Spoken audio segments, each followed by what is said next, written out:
नमस्कार, मी विशाल परदेशी.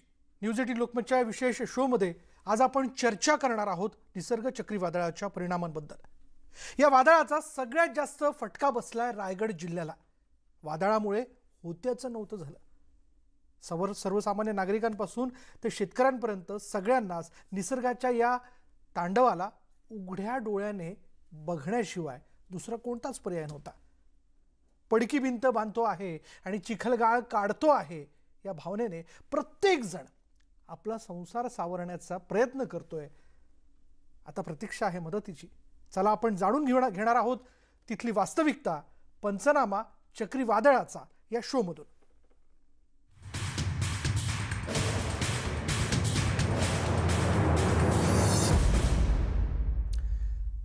आणि याच विषयात आपण चर्चा करणार आहोत. शेकापचे आमदार जयंत पाटील आपल्याबरोबर आहेत.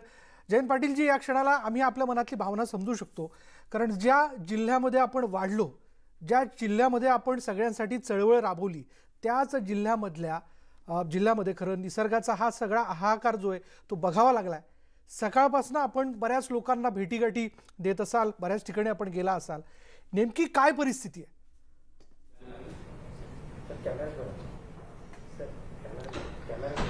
आज रायगड जिल्ह्यामध्ये मोठ्या प्रमाणामध्ये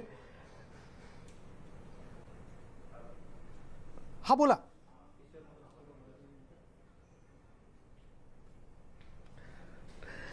रायगड जिल्ह्यामध्ये मोठ्या प्रमाणात आज हानी झालेली आहे. जी हानी या 120 वर्षापूर्वी असं वादळ आलं होतं असं या ठिकाणी वेधशाळेचे सगळे अधिकारी सांगतात. परंतु आज हे जे भयानक अशी परिस्थिती आज रायगड जिल्ह्यातल्या किनारपट्टीवर आहे. विशेषतः मी ज्या अलिबाग तालुक्यात राहतो त्या ठिकाणी आपले प्रतिनिधी आज फिरून आले. मी सगळ्या प्रत्येक गावोगावी आज संपर्क ठेवून आहे. परंतु एवढ्या मोठ्या प्रमाणात विशेषतः बागायत शेतकऱ्यांची मोठ्या प्रमाणात जी हानी झालेली आहे ती अजून 25 वर्ष भरून काढता येणार नाही अशी परिस्थिती आहे. आणि विशेषतः या ठिकाणी असलेलं आजचं नियोजन पण मी एक विशेष उल्लेख करतो पुढे बोलण्यापूर्वी की शासकीय संपूर्ण यंत्रणा चांगल्या प्रकारे काम करते आहे. अगदी कोरोनाचं संकट असताना त्या कोरोनामध्ये पण त्यांनी चांगलं काम केलं. पण या एक दिवसामध्ये काल जे त्यांनी काम केलेलं आहे आणि विशेषतः वाहतूक व्यवस्था पुन्हा व्यवस्थित करण्याचा प्रयत्न केलेला आहे. आज सुद्धा श्रीवर्धन तालुका आज संपर्कात येत नाहीये. मुरुड तालुक्यामध्ये सुद्धा आज संपर्क होत नाहीये. पण अलिबाग तालुक्यामध्ये संपर्क होण्यासाठी परिस्थिती आज आम्ही निर्माण केलेली आहे. पण मला वाटतं की ही भयानक परिस्थिती आहे, याची आपल्याला मोजमाप करता येणार नाहीये. आणि म्हणून या दोन्ही संकटावर मात करून आजचा इथला जो बागायतदार शेतकरी आहे, विशेषतः किनारपट्टीवरचा मच्छीमार आहे, त्यांची संपूर्ण घरं उद्ध्वस्त झालेली आहेत, त्यांचा व्यवसाय संपूर्ण उद्ध्वस्त झालेला आहे. या पद्धतीने गांभीर्याने बघण्याची आज खरी परिस्थिती आपल्याकडे निर्माण झालेली आहे. जयंत पाटीलजी, बागायतदार शेतकऱ्यांचा आपण उल्लेख केला. कोणकोणते हे शेतकरी आहेत, म्हणजे कोणकोणत्या फळबाग आहेत, कोणती पिकं आहेत ज्याचं फार मोठ्या प्रमाणात नुकसान झालंय? नाही, प्रामुख्याने सुपारी आणि नारळाचं मोठ्या प्रमाणात पीक अलिबाग आणि मुरुड तालुक्यातल्या किनारपट्टीवर येतं. अलिबाग तालुक्यामधल्या रेवदंड्यापासून अगदी मांडव्यापर्यंत संपूर्ण जे किनारपट्टी जवळजवळ 30-35 किलोमीटरची किनारपट्टी आहे, त्या किनारपट्टीवर आज संपूर्ण उद्ध्वस्त असं झालेलं आहे. ज्या ठिकाणी एंट्री केली, काशीदवरून नागाव रेवदंडा या भागात आलं आणि नागाव तर संपूर्ण उद्ध्वस्त झाल्याची चर्चा आहे. उद्या मी नागावला जाण्याचा प्रयत्न करणार आहे, कारण तिथे यंत्रणा आहे, संपूर्ण गावातले रस्ते संपूर्ण बंद आहेत. पण स्थानिक कार्यकर्ते, स्थानिक सरपंच आमचे मयेकर आहेत आणि सर्व ग्रामपंचायत सदस्य, संपूर्ण सामाजिक कार्यकर्ते त्या ठिकाणी लोकांच्या सुविधा पूर्ण करण्याचा प्रयत्न करत आहेत. एकट्या नागावमध्ये आज जवळजवळ 500 लाईटचे पोल पडलेले आहेत असा प्राथमिक अंदाज आहे. आणि या संपूर्ण किनारपट्टीमध्ये रेवणीने आज जो अंदाज दिलेला आहे तो 6,500 हेक्टर बागायत संपूर्णपणे या ठिकाणी या कोरोनामुळे बाधित झालेली असं चित्र आज तरी अलिबाग तालुक्यामध्ये आहे. मुरुडमध्ये आज फोन लागत नाही, श्रीवर्धनमध्ये फोन लागत नाहीत, रस्ते बंद आहेत. मुरुडच्या नांदगावपर्यंत गाडी जाते, पुढे जात नाही अशी परिस्थिती आज सांगितली जाते आहे. उद्या याचं चित्र स्पष्ट होईल. आणि म्हणून या सगळ्या नुकसानीचा आढावा घेताना एवढंच मला वाटतं की किती जे रेवणीच्या फुटपत्तीवर न करता जे एकरीजमध्ये जे बागायत उभे आहे बरोबर. त्याच्यावर प्रामुख्यानं आपल्याला त्यांना कसं सहकार्य करता येईल, कशी नुकसान भरपाई देता येईल हे बघण्याचं काम आपल्याला करावं लागेल. पण आजचा हा दिवस नाही आहे. आज ही चर्चा करण्याची गरज नाही. मागवून आम्ही निश्चित मुख्यमंत्र्यांना किंवा संबंधित कृषी मंत्र्यांची आम्ही चर्चा करू. परंतु आज संपूर्ण दळणवळण उद्ध्वस्त झालेलं आहे. विशेषतः जे अलिबाग तालुका असा तालुका होता की इथला स्थानिक एकही माणूस कोरोनाचा बाधित नव्हता. मुंबईचे जे आमचे नोकरदादा आहेत, चाकरमानी आहेत, ते आल्यानंतर थोड्या प्रमाणात या ठिकाणी एक ठराविक संख्येनं आज त्या ठिकाणी कोरोना आलेला आहे. पण तो पण आम्ही अगदी व्यवस्थितरित्या कंट्रोल करण्याचा प्रयत्न केला. गावातल्या गावकांच्या पंचांना घेऊन, गावांच्या अध्यक्षांना घेऊन, ग्रामपंचायतीचे सदस्य यांना गावातल्या बाहेर ठेवून आम्ही काम केलंय. पण या चक्रीवादळामुळे हे संपूर्ण आज वेगळं चित्र निर्माण होईल अशी भीती माझ्यासारख्या कार्यकर्त्याला वाटते आहे. आणि म्हणून या ठिकाणची जी शासकीय यंत्रणा आज काम करते, कोरोनामध्ये पण काम केलेलं आहे. आणि विशेषतः कुठल्याही बाबतीमध्ये या ठिकाणी ज्यांनी आपली जीवाची बाजी करून आज या ठिकाणी जिल्हाधिकारी काम करतात, असिस्टंट जिल्हाधिकारी शितोळे आहेत ते काम करतात. बरोबर. आणि विशेषतः पोलीस प्रमुख जे पारसकर जे आहेत त्यांचे पण मोठ्या प्रमाणे योगदान आहे. त्यांचे निश्चितपणे मी सांगेन ते कर्तव्य करतात, त्यांची जबाबदारी पण आहे. पण जीवाची बाजी करून ते आज या ठिकाणी काम करण्याचं मी निश्चितपणे त्यांना धन्यवाद देईन. आणि म्हणून मला वाटतं की कुठल्याही हे निसर्गाने आलेला कोप आहे. कोरोना आणि दोन्ही गोष्टी ज्या आहेत, आज चक्रीवादळ आलेलं आहे, हे निसर्गाचं आहे, कोणी मुद्दा मांडलेला नाही आहे.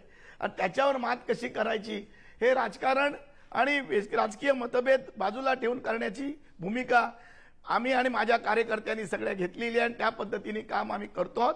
या वादळामुळे जे आज बाधित झाले त्यांची निश्चितपणे त्या पद्धतीचेच काम या ठिकाणी उभं करून एक निश्चितपणे एक रायगड जिल्ह्यामध्ये जे आमच्या पक्षाचे कार्यकर्ते आहेत, शेका पक्षाचे, हे वेगळ्या तऱ्हेनं काम करतात. जवळजवळ 4-5 हजार कार्यकर्त्यांची एक वेगळी फौज, डॉक्टरपासून ते अगदी खालच्या शिपायापर्यंत आज आमच्या पक्षाची आहे. आज तुमचे प्रतिनिधी मला भेटले आणि त्यांनी मला धन्यवाद दिले की साहेब तुमचेच भाई, तुमचेच कार्यकर्ते चांगल्या प्रकारे काम करतायत. आम्हाला आणखीन उत्साह वाटतो पाटीलजी की पत्रकारांनी येऊन आमचं पाठ थोपटले आणि आमचं कौतुक केले. त्याच्या नाही, मी देखील ही गोष्ट कबूल करतो की आपलं कार्यकर्त्यांचं जाळं हे रायगड जिल्ह्यात प्रत्येक ठिकाणी आहे. असं कोणतंही ठिकाण नाही की जिथे गेल्यानंतर शेकापचे कार्यकर्ते सापडणार नाहीत. त्याच्यामुळे निश्चितपणे प्रत्येक भागातली माहिती आपल्यापर्यंत पोहोचत असेल. असं कळतंय की अख्खा रायगड जिल्हा जो आहे तो अंधारात आहे. काय आपला अंदाज आहे की ही सगळी परिस्थिती, म्हणजे खास करून विजेच्या संदर्भातली, वीज पुरवठ्याच्या संदर्भातली ती परिस्थिती पूर्ववत होण्याच्या संदर्भात किती वेळ लागू शकतो?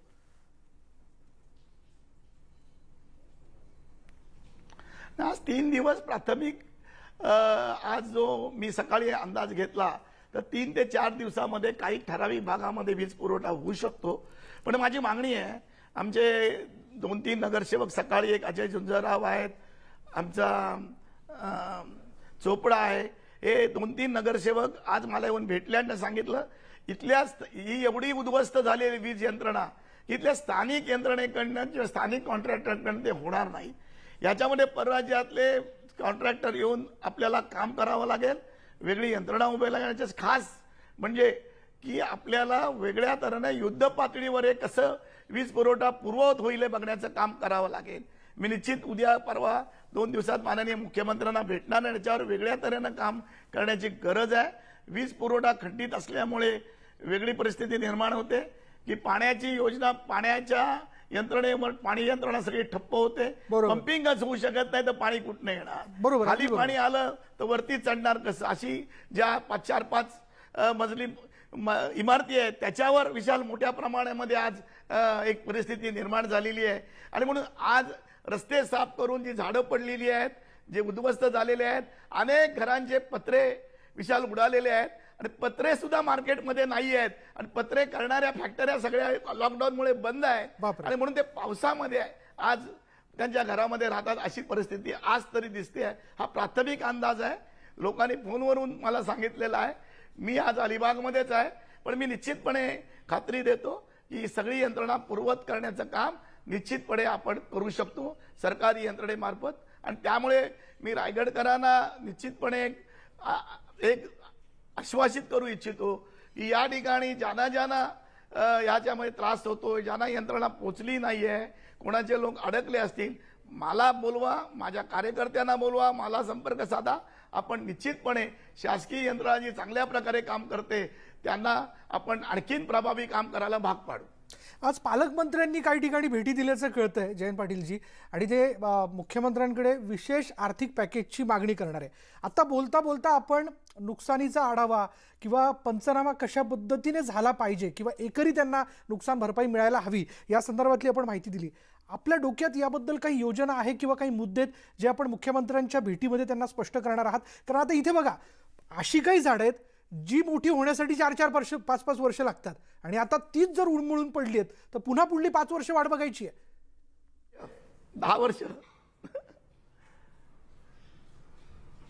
तोच ऐकायला येत रे जी. माझा प्रश्न तोच होता की अशा परिस्थितीमध्ये शेतकऱ्यांच्या नुकसान भरपाईच्या मुद्द्याला घेऊन आपण कोणकोणते महत्त्वाचे मुद्दे मुख्यमंत्र्यांसमोर स्पष्ट करणार आहात? म्हणजे कशा पद्धतीने पंचनामा झाला पाहिजे असं काय आपल्या मनामध्ये आहे, आपल्या डोक्यात आहे? त्याने सरकारी शासकीयकडे, रेव्हन्यू महसूल खात्याकडे त्या वाडीमध्ये किती झाडं आहे त्याची नोंद आहे, ज्या वेळेला आम्ही नोंद केलेली आहे. आणि म्हणून बोला बोला ऐकायला येत नाही रे. बोला बोला बोला जयंत पाटील, जे आपलं बोलणं ऐकू येत आहे. नाही, ऐकायला येत नव्हतं मध्ये, ऐकायला येत नव्हतं. हो हो, मला तुमचं आलं नव्हतं ऐकलं. मी म्हणतो ही झाडांची नोंद आहे, आणि मला वाटतं झाड लावण्यापासून पुढल्या 5 वर्षापर्यंत त्यांना या ठिकाणी आपल्याला मदत करावी लागेल. विशेषतः जे आमचं अष्टागर आहे, हां, पलीकडचं नांदगाव आहे, मुरुड शहर आहे, या ठिकाणी मोठ्या प्रमाणात बागायत आहे. त्यांना खऱ्या अर्थाने आपल्याला न्याय द्यावा लागेल, पण ती चर्चा नाही, राज्य सरकार हे करू शकत नाही. एक राज्य सरकारमध्ये एक मी आमदार म्हणून काम करतो, मला राज्याची आर्थिक कुवत माहिती आहे, राज्याचं येणं पण माहिती आहे. केंद्र सरकारने याच्यासाठी भरघोस अशी मदत दिली गेली पाहिजे. या ठिकाणी मोठ्यापणे रायगड जिल्ह्यामध्ये औद्योगिकरण आहे, या औद्योगिकरणाचा भरपूर महसूल हा केंद्राकडे जातो, आणि त्यातला आता हिस्सा आम्हाला देण्याची खरी गरज आहे. जे केंद्र शासित जे अंगीकृत प्रकल्प आहेत त्यांनी मोठ्या प्रमाणात इथे मदत करण्याची गरज आहे. ONGC आहे, RCF आहे, या मोठ्या मोठ्या प्रकल्पांनी खऱ्या अर्थानं आपल्याला आता मदत करण्याची वेळ आहे. इथला भूमिपुत्र जगला पाहिजे, ही भूमिका खऱ्या अर्थानं आता त्यांना बघावी लागणार आहे. आणि म्हणून मला वाटतं याला जी मदत लागणार आहे राज्य सरकार करेल, पण केंद्र सरकारनं ज्याप्रमाणे पश्चिम बंगालला मोठ्या प्रमाणात आज आर्थिक पॅकेज दिलंय त्याच्यापेक्षा जास्त पॅकेज आज आम्हाला महाराष्ट्राला आणि विशेषतः किनारपट्टीला आणि संपूर्ण वादळग्रस्त आणि याच्यासाठी आपल्याला देण्याची गरज आहे. पण याची चर्चा आपण 2 दिवसांनी करू. आज जे लोक अडकलेले आहेत, ज्या लोकांचा वीज पुरवठा खंडित आहे, ज्यांचा पाणी पुरवठा बंद आहे, तो सुरळीत करण्याचं काम करण्याची आजची प्राथमिक खरी गरज आहे असं मला वाटतं. आता समुद्रकिनारी असणारे जे कोळीवाडे असतील किंवा घरं जी होती त्यातल्या बहुतांशी लोकांना सुरक्षित ठिकाणी स्थलांतरित करण्यात आलं होतं. पण अशी काही घरं आहेत खरं तर जी पक्की दिसत होती पण ज्याच्याबद्दल काही अंदाज नव्हता, अशी काही घरं पडली आहेत का? आणि जर पडली असतील तर तिथल्या लोकांपर्यंत मदत पोहोचवण्याच्या संदर्भात शासनाकडनं कशा पद्धतीने घडामोडी घडताना दिसत आहेत? म्हणजे पोहोचते का? म्हणजे 2 वेळचं जेवण असेल, जसं तुम्ही म्हणालात की प्यायचं पाणी मिळत नाही आहे, पाणी पुरवठा खंडित झालेला आहे कारण वीज नाही आहे, याबद्दल काही घडामोडी वेगाने होताना दिसत आहेत का तुम्हाला? नाही, शासकीय यंत्रणा बरोबर काम करते, पण झाडच पडलेली आहेत. पुढे पाणी न्यायचं असेल बाहेरून तर टँकर कसे करणार, ही खरी परिस्थिती आहे. आणि म्हणून या ठिकाणी जी मदत नुसती शासनावर अवलंबून आमच्यासारख्या सामाजिक आणि राजकीय कार्यकर्त्यांनी केली पाहिजे, ही मला असं वाटतं. आपण काही शेतकऱ्यांशी देखील बोलला असाल, पण त्याचबरोबर इतर अशी काही लोक आली असतील आपल्या तिथली स्थानिक, ज्यांची घरं उद्ध्वस्त झाली किंवा आता सगळे संसार सावरावे लागत आहेत. खरं त्यांची एक माफक अपेक्षा आहे की माझं घर तुटलं, माझ्या घरावरचं छप्पर उडून गेलं किंवा माझं अमुक हे नुकसान झालेलं आहे. अशाही काही लोकांना मदत मिळण्याच्या संदर्भात आपण मागणी करणार आहात का, आवाज उठवणार आहात का? नाही, आवाज उठवण्याची गरज नाही, ते आमचं कामच आहे, आमचं कर्तव्यच आहे. पण आजच्या दिवसाला मी बोलत नाही, आपण 2 दिवसांनी पुन्हा बोलू, याच्यावर चर्चा करू. पण मला वाटतं की इथला शेतकरी जागृत आहे, इथला शेतकरी राजकीय दृष्ट्या जागृत आहे, आणि या चळवळीतला इथला संपूर्ण तालुका आहे हे आम्ही कोणत्याही परिस्थितीत सरकारकडनं करूनच घेऊ याची मला खात्री आहे. तेवढं संघटन आमच्याकडे आहे. ज्या जी या ठिकाणी काम करणारी टीम आहे, इथले जे आमचे थोडेफार पैसे असणारे लोक आहेत, व्यापारी आहेत, त्यांना आम्ही मदत करायला भाग पाडू. मी निश्चितपणे ते प्रेमाने करतील याला मला खात्री आहे आणि त्याला भीती मला वाटत नाही आहे. किनारपट्टीचा मच्छीमार खऱ्या अर्थानं आज संपूर्ण उद्ध्वस्त होतोय आणि त्या दृष्टिकोनातून त्यांच्याकडे जास्तीनं बघण्याचं काम आम्ही निश्चितपणे करू. आणि एकच पीक आहे आज जे आपण काम करतो आहोत की या आमच्या अष्टागारामध्ये रेवदंडा, चौल, नागाव, अक्षी या आणि उद्या वरसोली आहे, कीम आहे, थळ आहे, या सगळ्या भागामध्ये आवास आहे. या सर्व भागामध्ये आज शेतकरी चांगल्या प्रकारे मेहनतीनं शेकडो वर्ष आज या ठिकाणी बागायत टिकून ठेवून दिलेली आहे त्यांनी आणि त्यामुळे ती पुन्हा उभं करण्याची जबाबदारी आपली सर्वांची आहे आणि मला वाटतं ती करण्यामध्ये आम्ही निश्चितपणे यशस्वी होऊ. रायगड जिल्ह्यातली अशी ठराविक काही नेतृत्व आहे ज्यातलं प्रामुख्याने जयंत पाटील यांचं नाव घ्यायला हवं. ज्यावेळेस ते बोलतात त्यावेळेस अख्खा रायगड जिल्हा त्यांना ऐकतो, यात कोणत्याही प्रकारची शंका नाही. अर्थात रायगडवासियांचं लक्ष देखील त्यांच्याकडे की कशा पद्धतीने त्यांच्या कार्यकर्त्यांकडनं आपल्याला मदत पोहोचू शकते. आणखीन आपण त्यांच्याशी बोलणार आहोत. वेळ झाली का ब्रेकची ब्रेक घेऊयात. पहा फक्त न्यूज 18 लोकमत.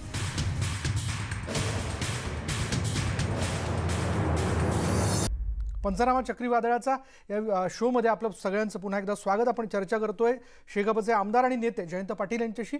जयंत पाटीलजी, आता या क्षणाला बहुतांशी लोकांना हे जे झालेलं नुकसान आहे ते उघड्या डोळ्यांनी बघावं लागतंय. खरं तर प्रत्येकाच्या मनात खेद आहे, खंत आहे. मदत ही निश्चितपणे मिळेलच, त्यांच्यापर्यंत ती पोहोचेलच. केंद्राकडनं देखील आपण मदतीच्या संदर्भातला पाठपुरावा करणार आहात. पण आता संयम नसतो. अशावेळी केव्हा एकदा वीज पुरवठा पूर्ववत होतोय, केव्हा एकदा प्यायचं पाणी मिळतंय. अशा सगळ्या रायगडवासियांना आपण काय अपील कराल?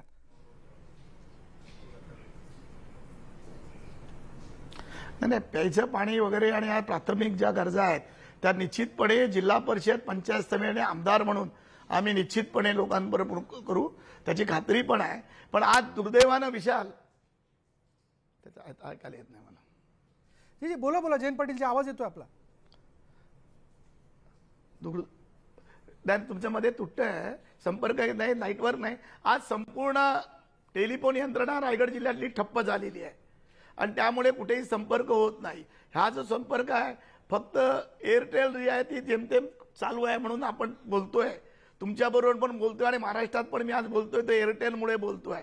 परंतु या ठिकाणी एक मी तुम्हाला सांगू इच्छितो की प्राथमिक ज्या लोकांच्या गरजा आहेत रायगडवासियांना मी निश्चितपणे असं आश्वासित करू इच्छितो की विद्युत सोय जी आहे ती तातडीने केलं जाईल, पाण्याची सोय जाईल, रस्ते साफ केले जातील, ग्रामपंचायतीचे सरपंच, सगळे पंचायतीचे सदस्य हे चांगल्या प्रकारे आज काम करतायत, झोकून देतात, काम देत आहेत आणि एक विश्वास त्यांच्यामध्ये निर्माण करण्याची जो आत्मविश्वास पाहिजे तो निश्चितपणे आम्ही त्यांना पुरा करू हे मी तुम्हाला सांगतो. आणि मला वाटतं की या भागामध्ये झाडांची आपण साफसफाई केल्यानंतर, कारण रायगड जिल्ह्यात रस्ते हे गेली 25 वर्षापासून आम्ही व्यवस्थितरित्या गावोगावी केलेले आहेत आणि त्याच्यामुळे त्याचा फायदा निश्चितपणे आम्हाला होणार आहे. आणि जी नुकसान भरपाई झाली आहे, प्राथमिक नुकसान भरपाई झाली पाहिजे. ज्या पद्धतीनं आमच्या लहानपणी या रायगड जिल्ह्यात खोडकीड आला होता आणि रोजगार हमीतून गणपतराव देशमुख आणि खास बाब म्हणून अगदी संपूर्ण मंत्रालयाचं आणि शासकीय अधिकाऱ्यांचा विरोध असताना तो करून घेतला होता, त्या पद्धतीची यंत्रणा या ठिकाणी राज्य शासनाला आणि केंद्र सरकारला राबवावी लागेल आणि ती राबवायला लावू आम्ही, हे पण रायगडवासियांना मी या ठिकाणी सांगायला मागतो. आणि कोणत्याही परिस्थितीमध्ये या ठिकाणी बाधित झालेला शेतकरी हा त्या ठिकाणी आर्थिक याच्यामध्ये की ज्या आर्थिक त्यांना नियोजन करून त्यांना उभं करण्यामध्ये वंचित राहणार नाही ही पण खात्री देतो मी. जाता आता एक प्रश्न अगदी थोडक्यात, शरद पवारांनी आज आपल्याला फोन केला होता, काय नेमकं बोलणं झालं? नाही, पवार साहेबांनी 7 वाजताच फोन केला होता मला.